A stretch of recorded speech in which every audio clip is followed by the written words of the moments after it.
Hello unique. आज हम बात करने वाले हैं कॉस्मोस सीजन 1 का 4th एपिसोड के बारे में, जहां ये अंकल बहुत सारा ज्ञान फैलने वाले हैं और उसकी शुरुआत होती है तारों से। रात के आसमान में हमें कई सारे तारे दिखाई देते हैं। वो काफ़ी छोटे लगते हैं, पर इनमें से कई तारे हमारे सूर्य से कई गुना बड़े हैं। वो छोटे इसलिए दिखाई देते हैं क्योंकि वो हमसे काफ़ी ज़्यादा दूर है। सूर्य से सबसे नज़दीकी तारा प्रोक्सिमा सेंटोरी भी सूर्य से 4.2 लाइट ईयर की दूरी पर है। उस तारे से निकली लाइट को अर्थ पर पहुंचने में 4 साल से भी ज़्यादा का समय लगता है। लाइट ईयर वो दूरी है जो लाइट 1 साल में तय करती है। लाइट की स्पीड सबसे तेज है, उससे ज़्यादा स्पीड अचीव करना इम्पॉसिबल है। लाइट 1 सेकंड में करीब 3 लाख किलोमीटर का सफ़र तय करती है, तो सोचिए वो 1 साल में कितना ट्रैवल करेगी। और 1 साल में लाइट जितना डिस्टेंस ट्रैवल करती है उसी को 1 लाइट ईयर कहते हैं, और उसकी वैल्यू कुछ इस तरह दिखाई देती है। अब ज़रा सोचिए कि लाइट को अगर इस तारे से हम तक पहुंचने में 4 साल से ज़्यादा का समय लगता है, तो अगर इंसान उस तारे पर जाना चाहे तो उन्हें कितना समय लगेगा। इस चीज़ का अंदाज़ा आप इस बात पर से लगा सकते हो कि नासा का वॉयेजर 1 स्पेसक्राफ्ट की स्पीड 56,000 किलोमीटर पर आवर है, और इसी स्पीड से अगर वो प्रोक्सिमा सेंटोरी की तरफ बढ़ने लगे तो वहाँ पहुँचने में उसे 80,000 से भी ज़्यादा का समय लगेगा। तो अब आप समझ ही सकते होंगे कि लाइट ईयर कितना बड़ा डिस्टेंस है। लाइट ईयर एक बहुत बड़ा डिस्टेंस है, पर कॉस्मिक स्केल पर यह दूरी काफ़ी छोटी मानी जाती है। हमारा सूर्य मिल्की वे गैलेक्सी में है, और मिल्की वे गैलेक्सी के केंद्र से हमारे सूर्य की दूरी 30,000 लाइट ईयर है। इसी वजह से हमें जो इमेज मिलती है मिल्की वे के केंद्र की, वो हमें बताती है कि 30,000 साल पहले वहाँ क्या था। और अगर हम पूरी मिल्की वे गैलेक्सी की बात करें तो वो करीब 1 लाख लाइट ईयर में फैली हुई है। लाइट जो कि सबसे तेज है, उसे भी मिल्की वे के एक छोर से दूसरे छोर तक पहुंचने में 1 लाख साल लग जाएंगे। आसमान में कई सारे तारे हैं जो कब के खत्म भी हो चुके हैं, पर उनकी रोशनी को हम तक पहुंचने में बहुत ज़्यादा समय लगता है, इसलिए वो हमें अब भी दिखाई देते हैं। सूर्य की रोशनी को भी हम तक पहुंचने में 8 मिनट से ज़्यादा का समय लगता है। हम जो सूर्य देखते हैं वो 8 मिनट पुराना दिखाई देता है। ऐसा हो तो नहीं सकता, पर मान लो कि अगर सूर्य एकदम से गायब हो जाए तो ये बात हमें 8 मिनट बाद पता चलेगी। अब ज़रा समय में थोड़ा पीछे जाते हैं, कुछ 13.8 अरब साल पीछे।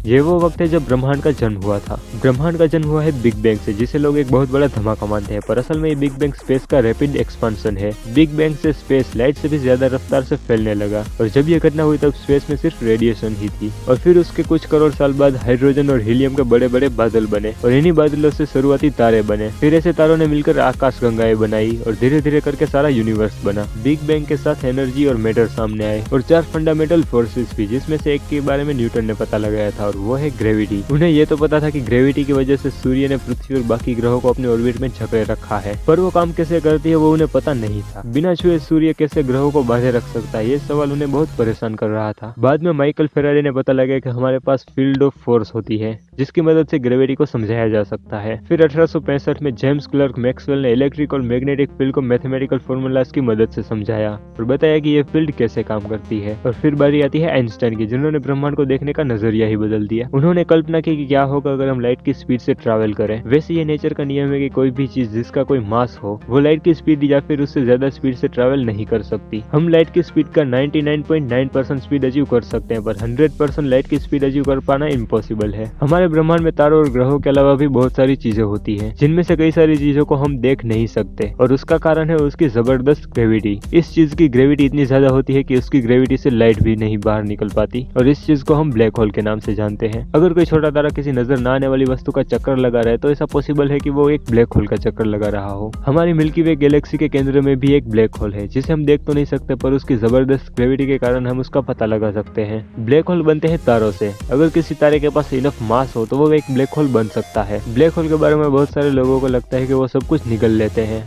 पर यह पूरी तरह से सच नहीं है। हाँ, वो कई सारी चीजों को निगल लेते हैं, पर इसके लिए उसके बहुत करीब जाना होगा। ब्लैक होल ग्रहों और तारों को भी निगल लेते हैं अगर वो उसके कुछ ज्यादा ही करीब हो तो, पर अगर कोई ग्रह उससे दूर है तो वहाँ चिंता करने की बात नहीं है। अगर हमारे सूर्य की जगह एक ब्लैक होल ले ले तो ऐसा बिल्कुल नहीं होगा कि वो ब्लैक होल पूरे सोलर सिस्टम को निगल जाए। इस ब्लैक होल की वजह से पृथ्वी की मौसम को कोई फर्क नहीं पड़ेगा, पर सूरज की रोशनी न मिलने के कारण पूरी पृथ्वी बर्फ से ढक जाएगी।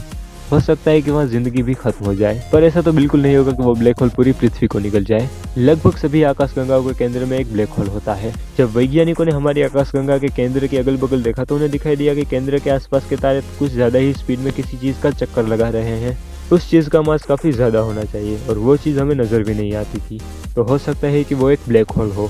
ब्लैक होल में एक इवेंट होराइजन होता है। ब्लैक होल की ग्रेविटी इतनी शक्तिशाली होती है कि वो स्पेस और टाइम को तोड़ मरोड़ सकती है। अगर आप ब्लैक होल तक का सफर करने के लिए निकले तो हो सकता है कि आप इवेंट होराइजन तक जिंदा बच सके, पर इवेंट होराइजन को पार करने के बाद क्या होगा वो किसी को पता नहीं। वो आज भी एक रहस्य बना हुआ है। कई सारे लोगों ने उस पर अपने अपने विचार व्यक्त किए हैं। पर जब तक कोई ठोस सबूत नहीं मिल जाता तब तक ये एक रहस्य ही बना हुआ है।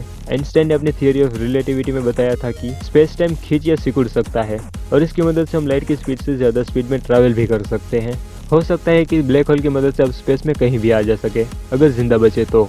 और ये भी हो सकता है कि ब्लैक होल आपको किसी और ही ब्रह्मांड में ले जाए जिसके नियम हमारे ब्रह्मांड से कुछ ज़्यादा ही अलग हो। जब इन सारे सवालों का जवाब मिल जाएगा तब इस पर ज़रूर बात करेंगे। और मेरे साथ एंड तक बने रहने के लिए थैंक्स। तब मिलते हैं नेक्स्ट वीडियो में।